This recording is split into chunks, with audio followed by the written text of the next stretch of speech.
Welcome to the Booktopia podcast. I'm Sarah McDuling.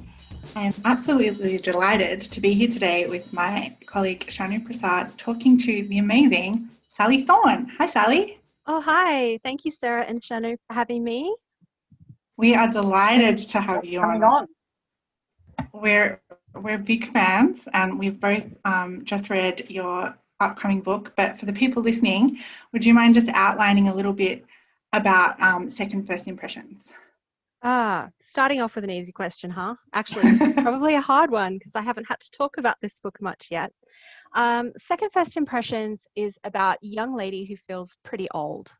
She works in the front office of a retirement villa, a luxury retirement villa for very wealthy old people. And Ruthie feels like she's about 125 years old. And just as she's starting to think about maybe dipping her toe back in the dating scene, she basically gets mistaken as a little old lady by a really gorgeous guy riding a motorbike. And it's just absolutely humiliating for her. And when she finds out that he's the son of the property developer who's bought her retirement villa, and he's here and needing a job and a place to stay, she has a really good idea about how to get a little bit of revenge on Teddy Prescott.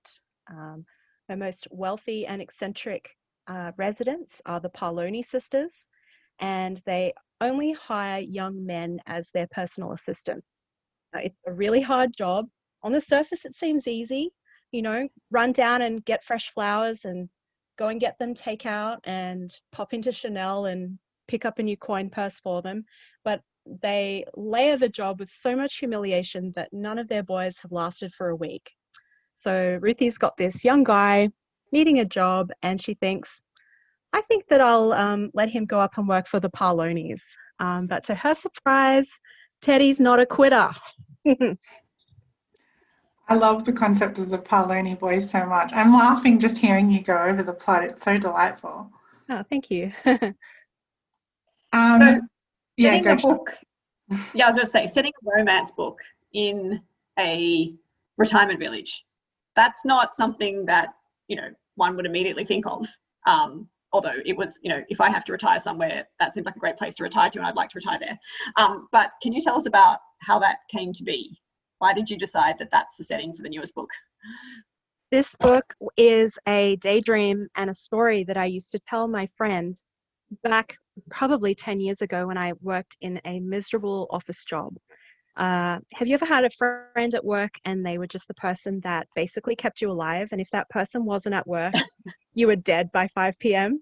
That was my friend for me. And Kate and I used to send each other emails because we worked on different floors. And I'd say that when we are old and when we are very rich and our husbands have died, rest in peace, we were going to live together in a retirement villa as roommates, and we were going to hire a young guy to be our personal assistant. And he was going to do everything we said. And so we used to just banter backwards and forwards with these little daydreams of the errands we would send him out on. And it's such a treat to now have a job, fast forward to 2021, where HarperCollins New York said, sounds great, write it. And it was great. Probably, so I think, Shanu, you might be that person for me. I don't think I would make it through most days at work if we couldn't talk about books. And we've had some great discussions about second first impressions and your backlist titles, Sally. Like we've had lots of chats, and one thing that has come up is the way I love what you do with romance tropes. So I love how looking back, what you did with the enemies to lovers trope in The Hating Game, and how you kind of put your own spin on that. And then in 99% Mine, there was like unrequited love mixed with a bit of friends to lovers. Brother's best friend. Yes. And so if you were, we'll tell you what we think is in the new one, but first of all, if you were saying to someone what tropes you played with for this new one, what would you say they are? Oh, well, I usually do start picking a trope when I first start a draft, and this is definitely my attempt at a friends to lovers. I think it's also a forced proximity book. Oh, I do love a bit of that. I've read just about every trope. I have read every trope that there is, because I used to steal my grandma's Mills and Boon for any US listeners, their Harlequin romance novels. And I used to hide them and read them. And I think by the time I was 13 years old, I had read every single one. And I think forced proximity is always going to be my jam. And in Second First Impressions, Hetty's actually moved into the little cottage next door to Ruthie's because she lives on site. Not only does she work there and spend all her time there, she also lives there. And she's pretty sure she's going to retire there. So I'm interested to know, was there any other tropes that you felt that I missed here? I definitely had forced proximity in my list. The fact that they are circumstances bring them to be living pretty much on top of each other with a very thin wall separating their abodes. I just loved that. I loved that they could talk to each other through the wall. I thought it was adorable. I also thought there was elements of opposites attract, but in the way that it's done, when opposites attract is done well, obviously, like, the two people find out over the course of the book that they're not actually that different after all. But on the surface of things, if you're walking down the street and you saw a Teddy and you saw a Ruthie, you might think, oh, what are those two people doing together? Definitely. Yes, yeah. I agree. I probably should have thought of that first in my answer, shouldn't I? She's, when they meet at a gas station, put it this way, she's wearing her cool girl cardigan, which has mushrooms and foxes on it. And which to me is a dream cardigan, so I don't know. And Teddy's sitting astride a motorbike and wearing some really cool jeans and looking like the complete wrong guy for her, covered in tattoos, the best hair on planet Earth, and doesn't he know it? Oh my God, Teddy's hair. Got to talk about his hair. The hair is almost a character in and of itself. There was some, like, hair envy going around from people, especially with curly hair, and then these lustrous locks. I would like to have Teddy's hair, but I've also just got envy of Ruthie getting to, like, the number of times she gets to, like, touch it. He's desperate for her to touch it too. Yeah. Sometimes you like to pick something that maybe not everybody's into. Like, not everybody's into a long-haired guy that, Teddy from behind with his hair out, he probably looks like a supermodel waiting to, like, walk the catwalk in Paris Fashion Week. It's that kind of hair. It's very long, it's very black. But I just wanted to write something where the main character finds it so irresistible and she just wants to put her hands into this black gleaming stuff that I hope that the reader definitely falls in love with the hair too, and it is a character all in its own. So good pickup. It really is. It adds this, like, tactile element to a character he's all about being irresistible. Like, his whole personality seems like to have developed for the sole purpose of charming people and just being irresistible and adorable, which is, like, again, I love the way you play around with tropes. It's not the immediate character trait you think of when you think of a tattooed guy on a motorbike. So yeah, Teddy is a great character of sort of warring tropes, I thought. Yeah, he was really fun to write and also extremely difficult to write. You would think a friendly golden Labrador of a human being would be really easy to write, and in a certain sense he was, but it's very hard for a sort of straight-laced character like Ruthie. She's thinking, is he like this with everyone? Is he just charming me because I'm next door and I'm useful and he doesn't have any sheets for his bed? So it's hard for Ruthie as the story goes on to gain her confidence in herself that, hey, yeah, I could be someone that this beautiful unicorn of a man would want to be with. So it was fun, but hard. Yeah. I can imagine that, because when you're reading it and you kind of, you obviously want them to get together, but you don't want them to get together too quickly, because then you have to put forced roadblocks in their way. And so this was brilliant that you were able to do. The roadblocks were internal roadblocks, which I think is, like, so much truer to how people really are.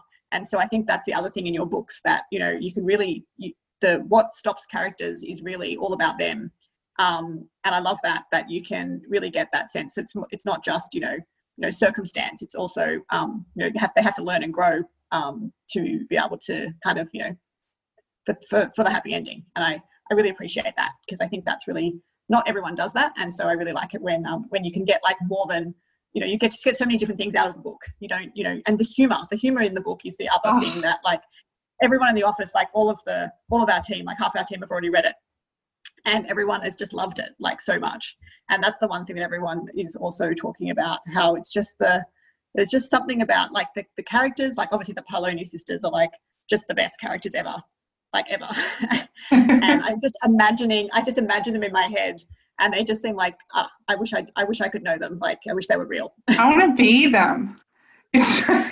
Hey, well, you guys, were they fun to write? They were fun to write, and I think if you guys wanted to start putting extra into your superannuation accounts now, there's no reason why you guys can't be roommates one day up on a hillside. Totally. Employing Paloni boys.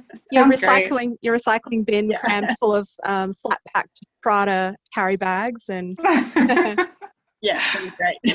It's good to aim high. And look, the Paloni sisters was such a treat to write, because I really like older people, and I think that it was fun to write these two ladies that they just like have lost their filter, and they're old enough that they just don't care anymore. All they care about is life's pleasures and entertaining themselves with their string of assistants that they systematically break down into husks of humans before they quit. So I enjoyed writing a mix of old and young, and also just developing my skills a little more in terms of having more people on a page at one time. And of course, we can't forget Melanie Sasaki, who is the temp that works with Ruthie in the front office. And she's just that classic millennial with her phone always in her hand. But she really wants to get Ruthie into the dating scene. And so she devises a method to ease Ruthie out of her turtle shell and down into a local bar. Hopefully the Sasaki method. The Sasaki method, that's right. Melanie. The only thing I loved like more that than that idea was Teddy's curiosity about it. Like, he so wanted to know what was going on with the Sasaki method. Yes. I feel like you could actually have, you know, if you just wanted to write a book that's a non-fiction book, like you could probably write the Sasaki method as an actual book, because I think that some of the things in there, I'm like, yeah, these are all very, very useful things. And I love how it was used on Melanie herself, but for a different reason. You can use the Sasaki life philosophy. Okay, all right. Well, I might work on that in my downtime. But funnily enough, in the final published version that our listeners will be buying, there is actually in the back, I do write an extract of the Sasaki method by Melanie Sasaki. So, oh my God, that's awesome. That is so funny. Rich Bell. Yeah, just wait for the letters coming in telling from people telling you how that's changed their lives. It's going to happen. Absolutely. I thought that whole Sasaki method plotline was very funny. And on the subject of the special Sally Thorne brand of humor, we were talking about how, you know, you have written now 3 very different heroines, that you can't say what a typical Sally Thorne heroine is, because you've served up 3 completely different ones. And so when you're looking for a common element in a Sally Thorne book, it really is the humour. And though they approach life differently and have different personalities, I feel all 3 of your heroines have a kind of common, offbeat, sort of quirky sense of humour that is just utterly charming. And the question, because I am getting to one, is is that your sense of humour? Is that coming through in all of your heroines? Well, I don't know. Does speaking to me right now make you think that I am indeed the person that has written these books? Yes. Are you saying it actually does. It actually. Are you saying that I'm actually incredibly charming and hilarious and unforgettable and unputdownable? Thank you so much. That's the subtext. Absolutely. I mean, everybody says, you know, are you in these books? I am soaking these books. I'm saturating every page. And what is the common thread with a Sally Thorne main character? Well, I guess it's Sally Thorne, because I can't write any other way. I don't try to write this way. This doesn't take work for me in terms of redrafting and trying to make it sound like this. This is how it comes out. And this is important for anyone listening who wants to write themselves. You have to just be yourself, because there's no new romance books, like in terms of the tropes, or everything's been done. My first book, The Hating Game, had a kiss in an elevator, and I always laughed that I just wrote something so completely cliched, like, I mean, get out of here, Sally. But I wrote it my way, and people, really pervy people, often contact me and say that they just loved it. They loved it a lot. And it was because, so you just have to, you got to work with what you got, and you got to be yourself. And I think that people, when they read a book, they can feel authenticity. If you try to make something funny, but it's not, or if you try to sound like someone else or a bestseller, it's never going to work, because the reader will not feel your authenticity. So, yeah. Okay. Thanks for coming to my TED Talk. I enjoyed it very much. That's good. If you were to say, pick who of your three heroines so far, which do you think you're most alike in personality? If any, maybe none. I don't know. Maybe it's the heroes. Exactly right. Maybe. Yeah. I actually do think that I am a lot like Teddy Prescott in many ways. I do tend to I have observed that sometimes I try to sort of take charge of a situation by being really friendly and really interested and attempting to be charming. And this is sort of Teddy's little thing that he's got to work on himself, and he knows that he does it.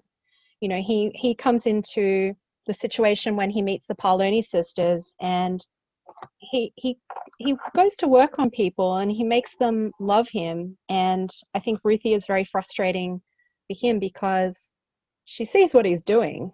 You know, she's like, you don't need little old me to tell you that you're completely gorgeous and, you know, the brightest star in the sky. But he really would like to hear that anyway. And that's much what the book is. Yeah, by the end of the book, he needs that from her more than anyone. Which I suppose would be a spoiler, I guess. But we'll just forge ahead. We'll forge ahead. It's more about the there, not the actual, you know, ending. It's the thing. But not spoiling anything. But I did love the ending and how everything happened in the end. That's all I'm going to say about it. That it's extremely satisfying. Extremely satisfying. I finished it and I went, yes, that's exactly what should happen and how it should happen. So thank you for writing that ending for me. Well, thank you for that lovely compliment. Doesn't always happen. And I think anyone listening that hasn't read the book and then reads the book will also feel the same. I can't imagine anyone not being happy with that. I needed to ask you, this is a question from one of our fellow colleagues. She wanted to know, so you are Australian, obviously, you can hear your accent, and you're here in Australia, but all your books not set in Australia. She's fine with it, but she just wants to know why. Why did you choose to set your books in America? They're not set anywhere. I never say. Okay, that's a good answer. I like that.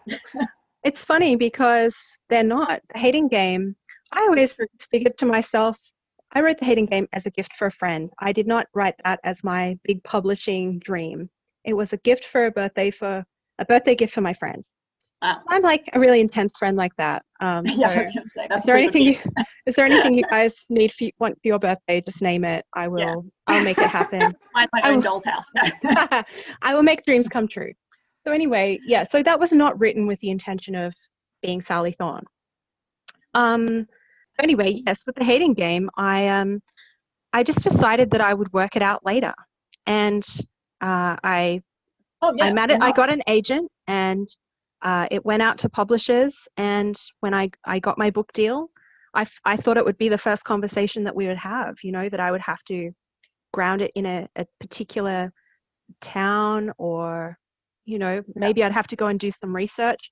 But they said that they liked it the way that it was, that the world was the office, and it meant that wherever you were in the world, you could imagine it wherever you wanted. I liked that, because often when I'm reading a book, I will set it in a town or a house that I've been to before in my imagination.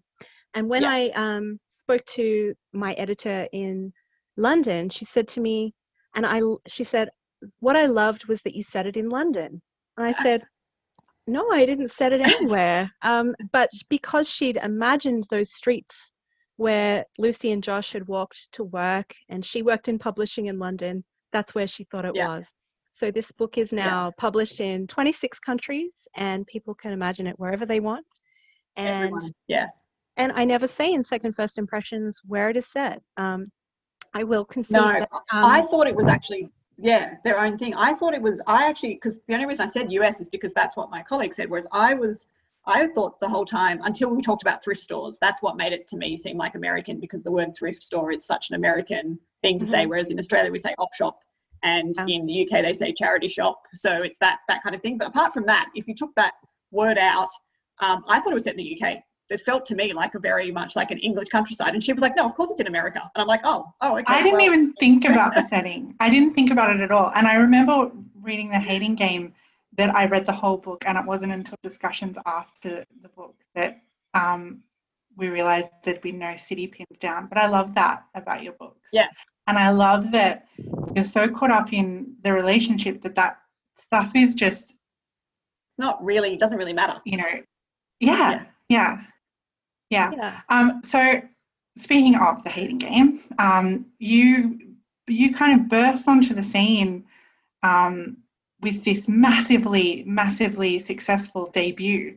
And I don't know if you would agree with me, but from our perspective in bookseller land, it seemed to be that herald this just wave of rom-com revivals. And then you've since then published 99% Mine. Now you've got your third book. This is not the journey of every debut author to kind of be such a world shaker and arrive with such massive success. So the question is, what is that like? And how do you think it's affected your journey as an author to kind of set yourself such a high benchmark right out of the gate?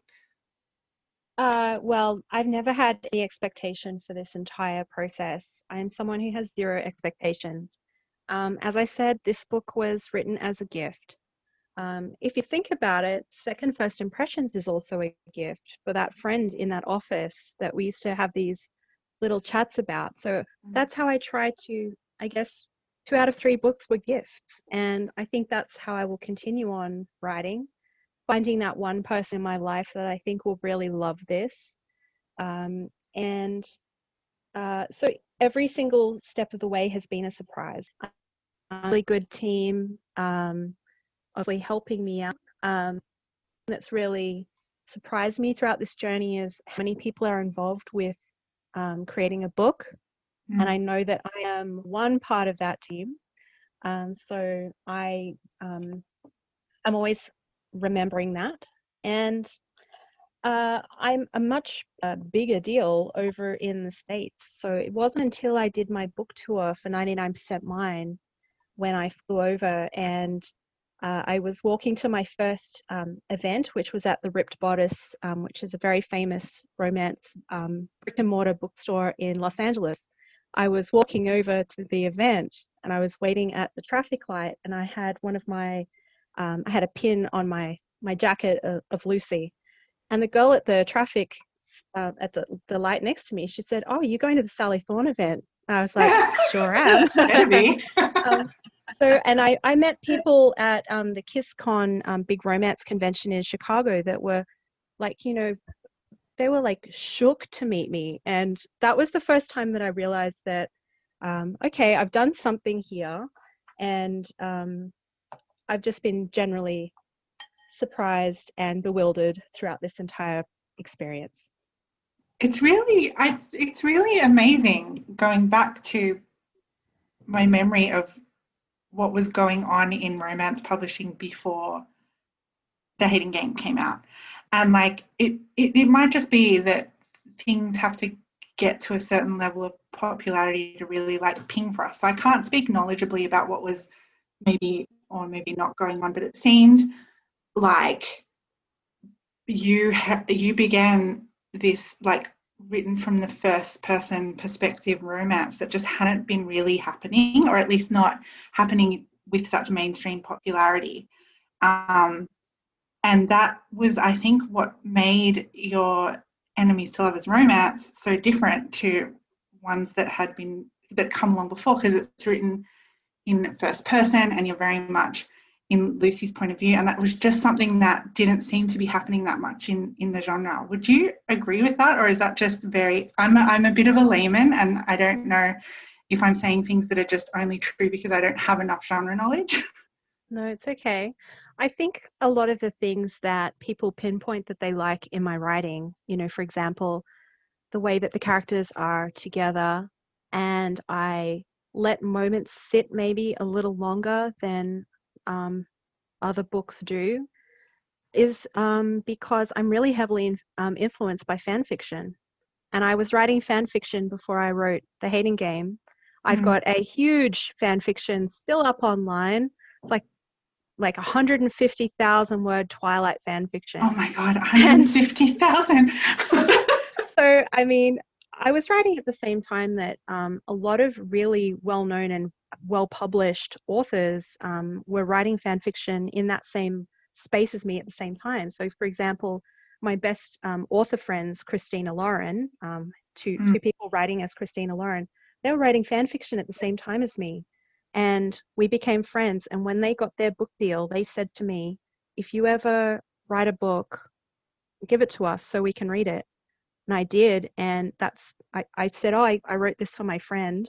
And they passed it to their agent. And now I'm at the same agency. So when you're writing fan fiction, you learn real quick what people like, because you will get feedback and a review within the period of time it takes to read that chapter. And I learned that people love that kind of really intense, heart fluttery, together in the same room, staring at each other, feeling that,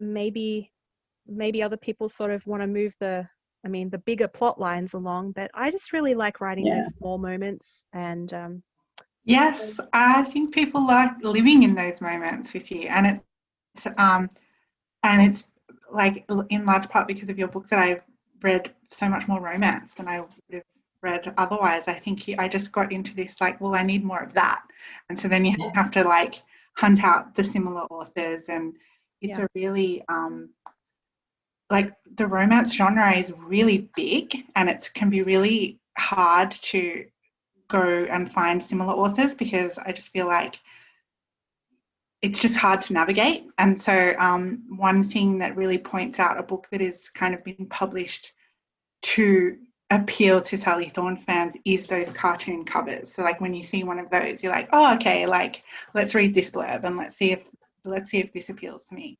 And I found a lot of authors through that. Well, I think that these cartoon covers also look really great in photographs, and this is around the time when Instagram is starting to become more used, and people really love seeing these sort of, bright, eye-catching graphic covers. They like to lay it down on a knitted rug with their legs in shot, in long socks, holding a cup of tea in both hands. Yep. And a flower. There's got to be a flower. So natural. This is how we spend our afternoon. But, it can burn the author too, because sometimes I'll see a beautiful photo of my book next to a bunch of daffodils. I'll think, that's lovely. And I'll click on it and it'll be like, worst book I ever read. No. I'm like, so much effort involved to trap me into reading this. Oh my God, the idea of someone going to all the trouble of taking a beautifully posed photo just to put in a bad review is somehow hilarious. all the time. No, that's not good. That's definitely no good. The other little bit of the book that I thought was just very, very charming was the whole section, not section, it's like the whole theme about the tortoises. So did you have to do some research? Where's the tortoise? Are tortoises something that you're, a fan of yourself, or where did the tortoises? Why tortoises? Well, I guess little bits of me are all through every book, and I own a horse, and there's a stretch of road that I drive to visit my horse where after it rains, all these idiotic turtles decide that now's the time to cross the road.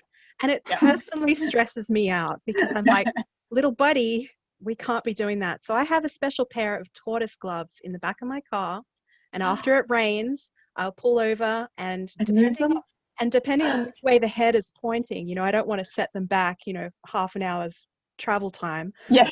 I will move them to the right side of the road, and they always look so ungratefully up at me with their little yellow eye. That was something as simple as that for an author can make it into a book. And Ruthie had a childhood dream of being a vet, and so in her way, she still lives out that dream by carrying her own glove in her pocket and moving them off the path so that all the elderly residents don't squash them in their mobility scooters. Yeah, there were some great scenes when they're all. That is so charming. I don't even know what to do with myself. You have tortoise gloves. I'm still caught up on that.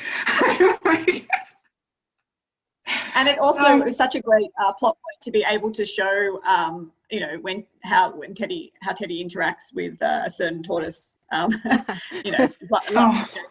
Another side to his character that you get to see.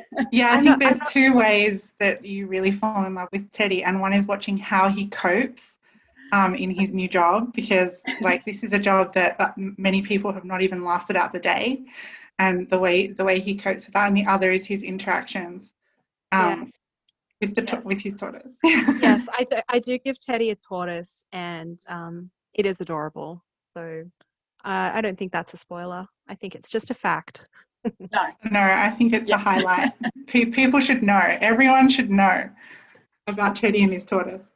Yeah. So we've got we've had the indicator from our. It's really just a tortoise. Yeah, we're at the halfway point warning from our social media coordinator. So I will just ask one more question and then we'll set you free. So we know there's a film adaptation of The Hating Game in the works. We won't ask you about it because I feel like you probably get asked about that a million times a day. And anyone who wants to know when it's coming out can probably Google that information. But what I would like to ask you is, were there to be adaptations of 99% Mine and Second First Impressions, are there any people that you would like to see cast in those roles? Well, no, I don't have any idea, because I feel like as soon as I put even a thought or an expectation on something, it just squashes it flat. So I personally think that Second First Impressions would be a great film because it would give actors of all age ranges to go for, and they're going to have to get a wig for whoever plays Teddy. There cannot be anyone in real life, surely, that has. Could you get who's that charming? It would be really hard. Yeah, I mean, it's just not possible. And Teddy's actually the inspiration for Teddy. This is not very good for a podcast, but I'll show you guys. I actually have an inspiration for Teddy. Yay, visual aids in a podcast. Okay, visual aid in a podcast. This is Mattel's Japan Ken doll. Oh my goodness, that's so close to how I saw him in my head. So Japan Ken doll was given a special face sculpt, which basically makes him the most attractive male doll ever produced. He has cheekbones. This is true. That cut shadow marks underneath these cheekbones, and he has this glorious head of black hair. And basically, I'm revealing to everybody listening to this podcast that my muse is a doll by Mattel. I'm not even embarrassed. And I don't think there's anyone on earth that could top this doll. So No. Maybe I'm open to it being like a sort of like a stop motion, a Barbie stop motion movie. I can't think what would make me much more happy than that. I know. But that is uncanny. Your mental image of him as that doll must have come through the novel somehow, because the picture you painted in my head is just pretty much that, except alive. And for people listening, they can just Google Japanese Ken doll, and they will be able to find the glorious. We'll see if we can get Nick to put a link in the show notes to a photo. I knew this would go in a silly direction. No, it's okay. Wonderful. Are you okay? I can ask one last question, because that was Sarah's last question, but not mine. So so I know this book is just about to come out, so which is great, and we're talking about it. Are you working on something new already, or are you taking a little bit of a break before your next book?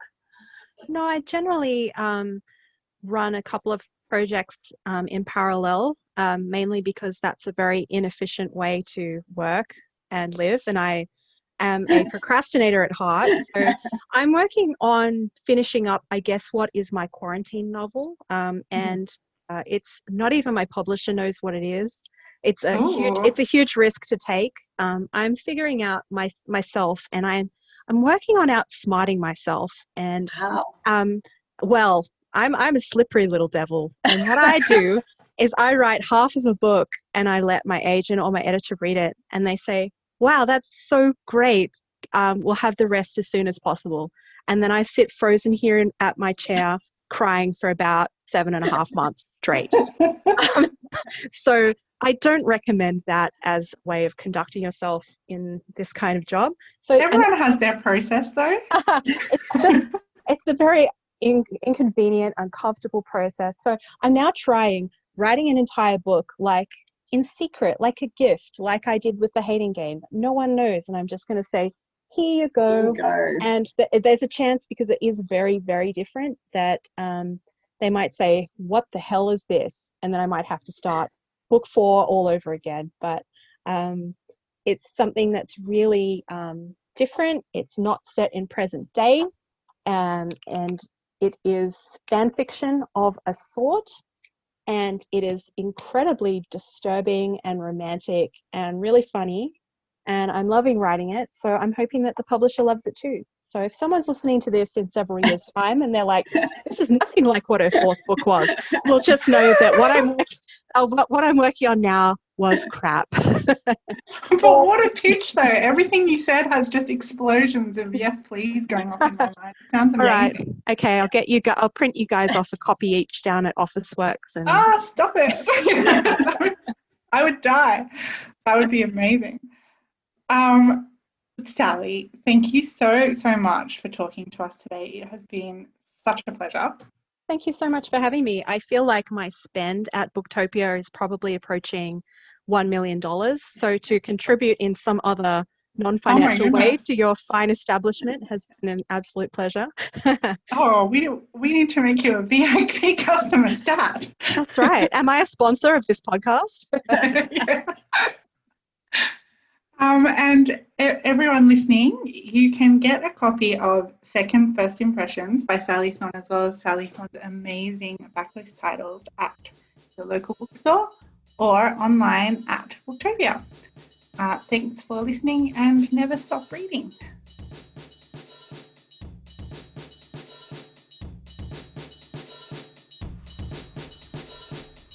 Thank you for listening to the Booktopia podcast channel. Don't forget, you can subscribe to us on SoundCloud and iTunes for free, and get access to hundreds of author discussions, book analysis pieces, and more. Or, if your eyes need a workout, head to Booktopia TV on YouTube. Don't forget, for all books featured in this podcast, and for access to a whole bunch of other fun content on our blog, head to Booktopia, Australia's local bookstore, at booktopia.com.au.